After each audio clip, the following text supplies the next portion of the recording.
This is gonna be your single arm dumbbell row. I'm gonna start off here in this sort of bent over position. You can see I have one hand posted into the bench here. I wanna make sure with my hand posted, I have a nice wide hand to cover the most amount of surface area. So all I'm doing here is I'm gonna widen the hand out, I'm gonna post it on the bench. When I post it on the bench, I wanna think about corkscrewing my shoulder to get that crease of the elbow pointed up.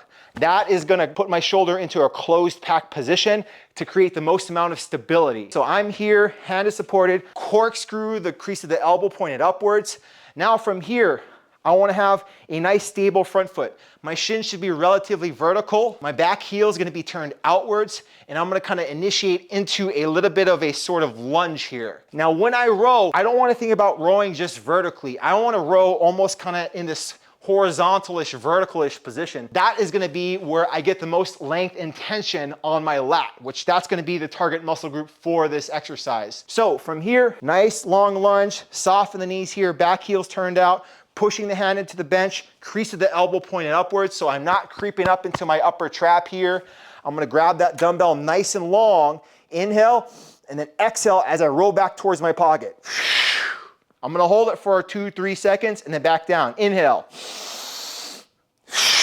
I wanna minimize the amount of rotation, so I don't wanna be rotating or jostling through my hips or my torso. Anti-rotation is the name of the game here.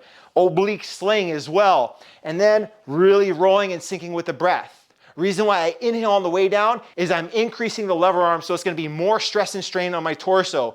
So it would behoove me not to utilize the diaphragm and the IAP, intra-abdominal pressure, to increase stabilization to my torso so that I have more power transfer, less energy leakage, and I'm able to produce more force through that rip up. So again, I'm initiating here, inhale, and exhale, back towards my pocket, inhale. Feet are nice and stable, I'm feeling my big toe engage, I'm pressing through my hand. So much so that if I didn't need my hand, I'm fine here as well. So I have a nice stable base. And that's gonna be your single arm dumbbell row.